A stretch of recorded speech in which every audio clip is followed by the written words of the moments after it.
Jack Miller, Franco Morbidelli, 8th place on the grid for him in MotoGP, ahead of the world champion Joan Mir in 9th. Keep an eye on great race pace yesterday. Miguel Oliveira, of course, our Portimao race winner here 4 months ago.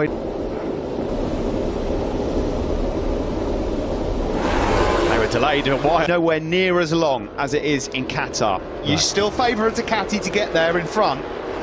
If Quartararo can get a brilliant start for him to still lead out front, and that could be a crucial part of the race. And then that puts pressure on Quartararo and Rins to make something happen, make some risky overtakes. We do know. Seen Fabio Quartararo go for that hard Michelin rear tyre. Let's hear the thoughts on that and some general tyre selection thoughts from... Some last-minute changes to the hard.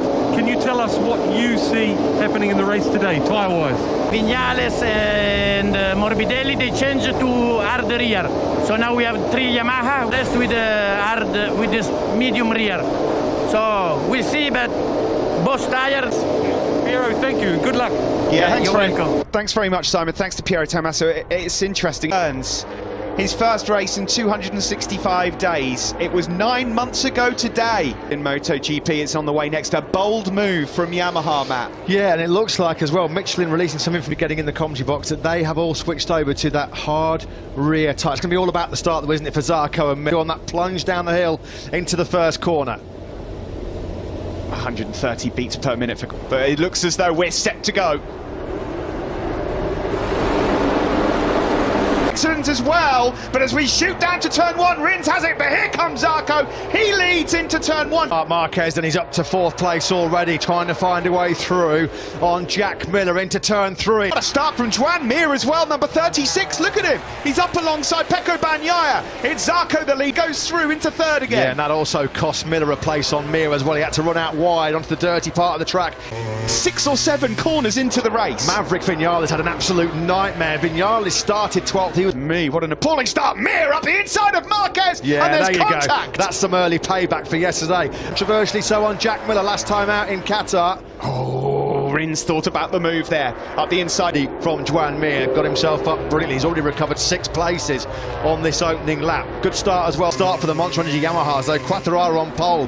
He's going to come over the line 5th or 6th, and Viñales has only got... He dropped 5 places. Oh, that was tight. Pecco Bagnaia trying to recover up some ground on the brakes into the first corner. Oh, he touches the rear wheel there of Joan Mir. Yeah. Just about stays on. That's worked out well for Quartararo. It really gone through. Quartararo himself had a big moment coming out of turn 4. There is Mark there, and he's dropped back behind. And front wheel on rear wheel, sometimes that can go horribly wrong. Yeah, Marquez could easily have gone down there, couldn't he? In 2021, isn't it? After their battle in Q1 yesterday, they've had a couple of contacts already today in this Grand Prix. We're not even. And Taka Nakagami. What on earth happened to Maverick Viñales on that 4th row? He's lost 4 seconds on that opening lap. Towards Zarco, he said he wanted to lead. Oh, there's a move there from Aleix Espargaro, I think, on Marc Marquez. Has that one for place at the front though. Oh, the front end is moving around there for Pramac Ducati rider Johann Zarco. How good the braking stability of the Suzuki is, but Zarco's just too many yards ahead for him to make a clean move. Pinch that place back into turn 2. You bet he can. Yeah, they're a couple of proper fighters, aren't they, on Sundays, Morbidelli. Agro did well to get through on Marc Marquez when he did. Here's Miller coming from a long way back into turn 5 on Fabio Quartararo. Brief trip into the top 4 for the Aussie. Zarco can't shrug off this interest from Aldi. For Suzuki to be in this position early on, 2nd and 3rd on just the 3rd lap of the race, this bodes they will not get a better chance of getting 2 men on the podium. They're not having to use that extra grip of the rear tyre. He's got the inside line. There's not quite enough room for him to take the lead. That was so close. He's dropped down to 17th behind Rossi and Bastianini. Viñales is now last. What is going on? He's down in 21st place. A disaster for the Top Gun, who's misfiring big time. To 3rd. Good move from Quartararo on Joan Mir, that. And already we've seen what we thought would happen if Ducati, Mir and Quartararo at bay. So far, so good for the World Championship leader. We've got a race on here. We have got a Ducati, Suzuki, Yamaha, Suzuki, Ducati. Marquez is now fallen behind Brad Binder, so Marquez already... That Desmond Sadici will be able to keep ahead of Alex Rins' Suzuki. Bit of a twitch on the rear tyre for Mir. Behind Brad Binder, who's made up another place then. Mir thought about a move back on Quartararo, but for now... Crowd hero Miguel Oliveira at the moment, he's down in 12th place at this stage. Here Here he Rins. goes. Rins tried that on the last lap. Rins is going to have the corner speed around turn 15, but Zarco's got the speed on the straight. Sector 4 is where the Suzuki and you can see Rins there already able to pull out of what 2 or 3 bike lengths, but he might get swallowed up now by the straight and that 1 kilometre straight in Losail. But there was nothing that Rins could do. Miller getting a bit erratic. Miguel Oliveira, he's made a mistake again. He just set the fastest lap of the race and he must have gone 4 bike lengths on Zarco coming through turn 15, and then they crested up the hill, and then before they got to the Repsol Honda rider, I don't know if he's feeling the ill effects of the crash that he had from yesterday. He was really badly beaten up, wasn't he? Sure. Yeah, Pol Espargaro is an absolute warrior. There's no way after just 5 laps he's going to pull in with any physical problems. Is Espargaro into the pits early doors? Maverick Vinales is still in 20th place. Oh, Rins again. That tyre to line, just released the brakes a little bit later than Johan Zarco, so that's twice in 2 laps. He's just marginally offline, and as he asked for the power, rear tyre spun up underneath him. It was just a small move. Zarco threw on both of them, but Quartararo's having none of it. He stays in 2nd place. Yeah, this is in that game of dare, the game of chance on the brakes into turn 1. It was won by Someone's Rins and gone Quartararo. down. Jack Miller crashes out of podium contention then here in Portimao. Pain in Portimao. Quartararo and fellow Frenchman, the World Championship leader, Johan Zarco. Then it's Mir, Aleix Espargaro behind Aleix Espargaro here. Wow, that's so peculiar.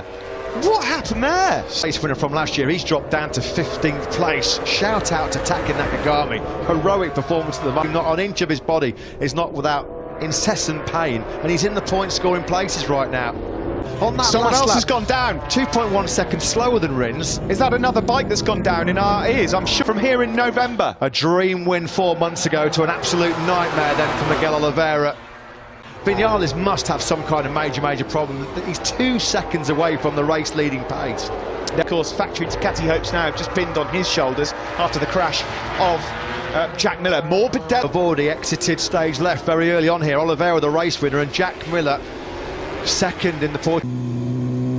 Something must be going wrong because the lap before that he was doing a Now Vinales has got down to a 41 flat, which is still a second away from where he needs to be. Quartararo, Joan Mir and Johan Zarco. Mir is closing on the grid. He's still in the top 10. Gaining some gold experience there, isn't he? The rookie. Great job by him. Around turn 15 we go. Fabio Quartararo looks a bit closer again to Alex Rins. Now comes through naturally on the straight past Mir into 3rd. Yeah, he's having to work really hard, isn't he, Zarco, to try and run the pace. And 1. Oh, Rins is really wide, and now they're side by side. Luckily, he's got the inside line for turn. He's now warming into things. He's got the heat in that hard tyre. If he gets to the front, he could have a chance to break away. Racing is the old cliche. Brad Binder's taken 6th place from Aleix Espargaro. We said he was a stunned by him. He's come from 15th. What a rider Brad Binder is. It's unbelievable, isn't he? Aleix then has dropped to 8th. Marc Marquez 9th. Further back, Alex Marquez is 11th. Ross. We're on board here with Fabio Quartararo, who was putting in 139s. That again. 8 laps in the 139 bracket yesterday for Fabio Quartararo in that crucial FP4 session. No Rins dropping down the hill into the braking zone for the first corner. Here he going comes. for it. Yeah, he's got the move done. He's got the content there, Fabio Quartararo, but you have to admire the way he's gone about his business here. He didn't panic after the rough start. He got his head down and did those 4 155 ones in succession.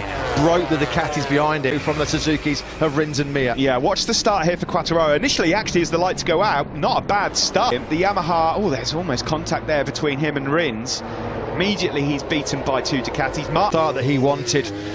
Look at that, yeah, there was definite contact there between Quartararo and Rins launching off. He didn't panic. He knows he's got the speed underneath him, Quartararo. He was helped a little by 7, 8, 9 bike lengths on the Spaniard already. This is just the way he executed that brilliant perfection right now for Quartararo. Yeah, across the line. This will be a 39, surely He's it done is. That's what we just mentioned, but he's doing exactly what he did in Doha. Get to the front, get your head down and try and clear up. A real strong ride actually was Jack Miller, quickest in this morning's warm-up session, in podium contention when he had a rather... This is Marc Marquez. That's how the championship would look. Fabio Quartararo would take the lead from Johan Zarco as things... I don't know if he touched the throttle or it was like the rear pushed the front let go. Just went up the moment because he's so clever clever at not giving the tyres a hard time. 100% sure he's doing that, but that's what I'm waiting to see if he does. Yeah, thanks for that, Simon. As so often last front. The Suzuki's all weekend have been brilliant in Sector 3, where you need that agility, that manoeuvrability and a bit of turning speed. Quattararo has been untouchable in this fourth sector. He's been really, really strong. And again, look at the gap he's able to. Personal best lap of the race, a 1:40.069. It was only 300ths quicker than Quattararo ahead of. For the South African Brad Binder, who somehow, despite having shown no pace to be right on podium pace as well, are the men in 7th and 8th, Bagnaia and Aleix Espargaro. They've just exchanged 40. Down by Bagnaia, as Matt just mentioned, getting into his rhythm. At the front, though, the Suzuki's Qatar, as to whether or not the Yamaha could put in a performance similar to that once we got back into Europe. I think the question's been... Still don't think he's done a lap in the 140, Steve. It's another 141 low from Vinales. It's been an unmitigated. His factory Yamaha teammate Fabio Quartararo leading this Portuguese Grand Prix. To charge. Is it time to wind things back? He's got full heat now into that hard rear tyre. Sector 4 corner speed with the Suzuki's no mug, is it, in terms of corner speed? Quattararo then again dips down into those high, and that's the best lap of the race so far. 4/10 he is now, eked out ahead of Alex Rins. Academy colleague Franco Morbidelli. It's been a real good charge through the pack by Bagnaia. Quite a bit of time lap record at the end of Q2 yesterday, wiped out for the yellow flag infringement. Of course, the big crumbs. Interesting for Aleix Espargaro, Matt. The same sort of situation as Qatar, where in the early laps... Just struggling to go at the moment with Quattararo and Rins ahead of him. There's nothing between their lap times, but you can throw over a second for the first time.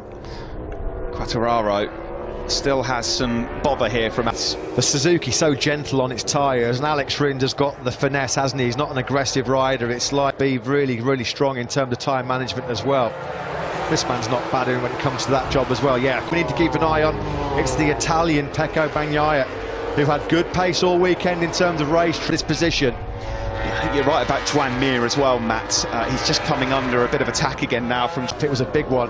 Mir a 40.3, Rins a 39.7, so 6/10 the gap. Well, but look how much he's been able to gap Binder and Aleix Espargaro, Steve. Once he got through on the KTM. Great onboard shots of this undulating circuit in Portugal. On board here with the Suzuki of Alex Rins looking up to lap times at the moment. 1:40.4 over the line last time for the Doctor. Well, that was only a 10th slower. In terms of race pace there, because yesterday he couldn't get into anywhere near the mid-140s. They've obviously found the... In we go. There will be 12 laps to go. We've reached the halfway point of this race in Portugal. Yeah, quite clearly. Joan Mir's going to have his hands full hanging on to that podium finish. He's the first MotoGP World Champion since the late great Nicky Hayden back in 2007. He won't want to make it 3 in a row. He was just missing that little bit of experience. Last year didn't go to plan, but this is a turbocharged. The better endurance, having plumped on the grid late on for the hard rear compound. Weekend, Michelin did say if the track goes over 35 degrees, then the hard rear tyre certainly does come behind Valentino Rossi. Well, he's lapping at the same pace as his teammate Alex Marquez. He's a little bit further up the road. Team principal keeping an eye on Johann Zarco, the championship leader. He won't be the championship leader as things stand. Credit to Zarco. He got himself into the high 139s on that last lap himself.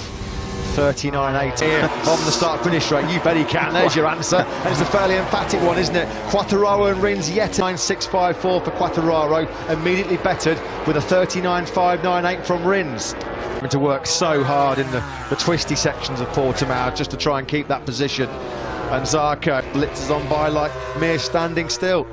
Alex Rins is keeping the pressure on Fabio Quattararo. All he can do, try and force the Frenchman into some kind of an error. At the moment, it's been picture perfect for Fabio. Himself in prime positions from the word go.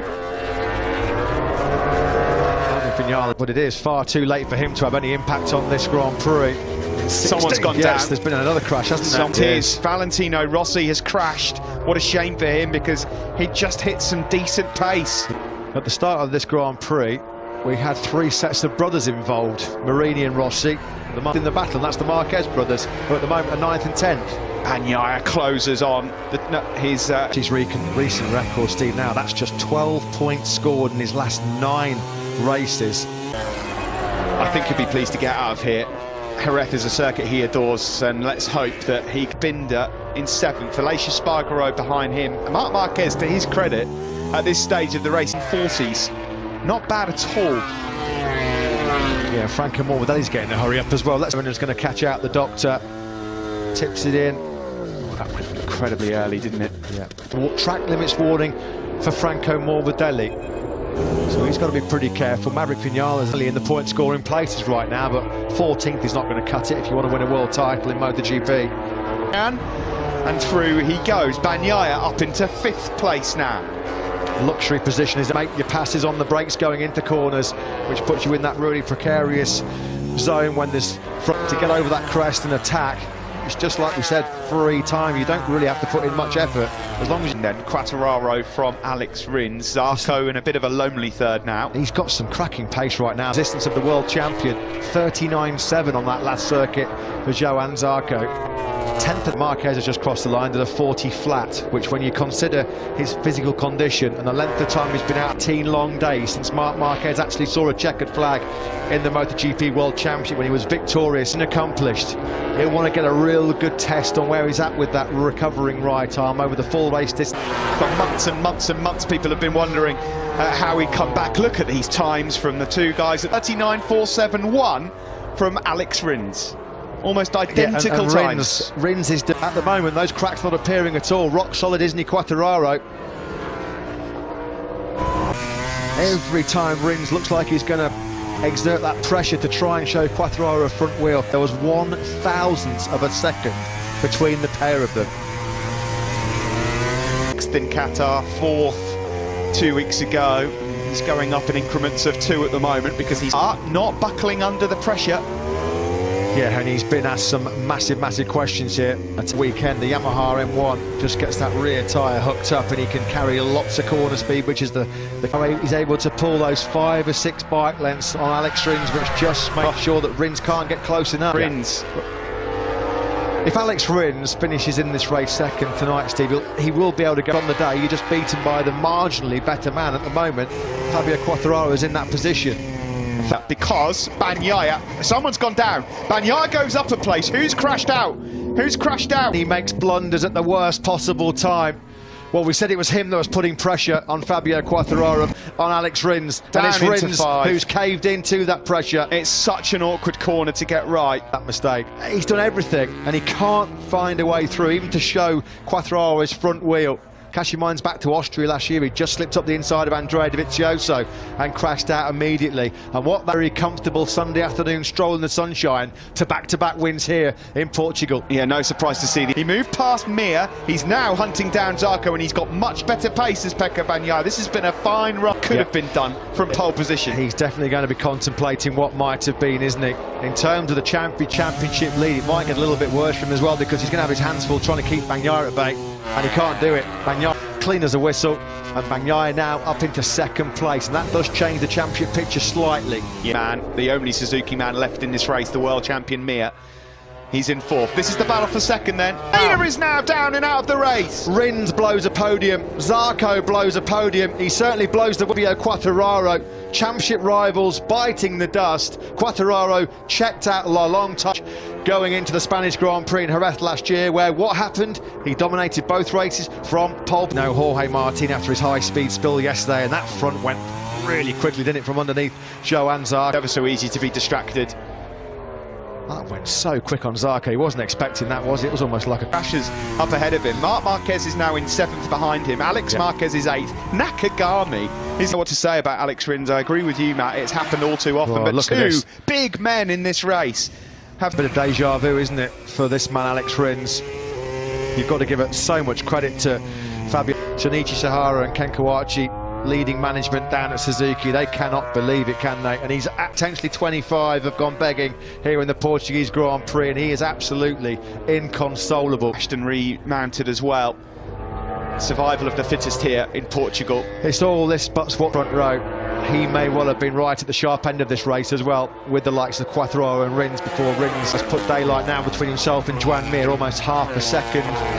Mir in turn's got a second then back to from in Qatar. He's closing on Joan Mir. It's not over yet for him. Brad Binder's still doing an outstanding job on the KTM. He's in Qatar. It's got even bigger here this weekend. He's digging himself out of some monumental holes, isn't he, Binder?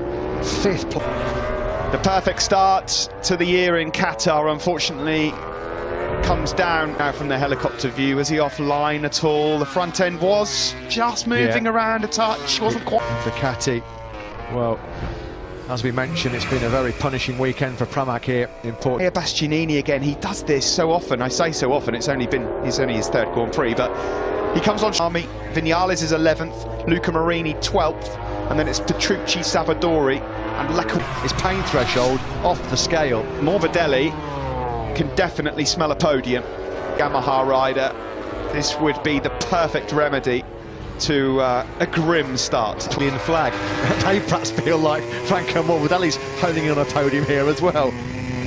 Able to wrestle a podium place away from the world champion, Joan Mir. South American roots, of course, through the pack from 11th on the grid. Now, how much has that cost Pecco Bagnaia rear tyre life right as well? And I would not want to be trying to race the Suzuki and a Yamaha, Steve, through that final sector.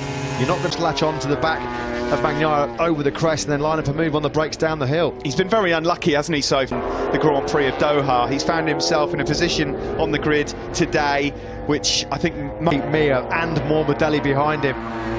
Crossed the line, yeah, Morbidelli's the faster man. Brad Binder. Now, if Binder catches this group, it's too late, surely. You could just see him in the background. That's an extra 50% from somewhere, because his pace in this race is about a second quicker. Right by Aleix Espargaro on course for Aprilia's, only their top six in their MotoGP. What can you say about the man out front at the moment as well, Fabio Quartararo? This is a very different young man. Different proposition to find a way through. Who's that? Who is that on the left there? This is the battle for second between almost four riders. Digging deep himself here is Bagnaia, desperate to cling on to that podium. Let's check, he's been untouchable today. Topped FP3, topped FP4, took pole position. Mir, a 10th just over behind Pecco Bagnaia. Franco Morbidelli desperately trying. And Morbidelli. Quartararo's live heart rate just came on screen. Shot up to 661 beats from the I thought it was coming up. F. Quartararo, crash. Yeah, same, absolutely the same. Through Alex Rins into a crash. Quartararo is well and truly fired up in 2020. On the Italian, you've got to give an enormous amount of credit to Pecco Bagnaia because he really has. He's getting close. Does he fancy a lunge here, the world champion Joan Mir, or is he going to hold on to the first podium of the year? The only place to end that second place. Franco Morbidelli, unfortunately, looks like he's just going to miss out on the podium, but a Walter being made ready. Mir is going to try everything, but ultimately it's the power of the Ducati that will elude him. An excellent ride from Morbidelli. Binder as well in fifth. Aleix Espargaro sixth, and the returning Marty ahead of his younger brother Alex, with Bastianini finishing in ninth. And this is a scrap here. Nice. Well, as we said, El Diablo in dreamland. That was pure class ahead of the field. Back-to-back wins for the second time in his MotoGP career. And he sees his confidence. And Johann Zarco. Great ride that by Pecco Bagnaia. Yeah. Absolutely brilliant performance.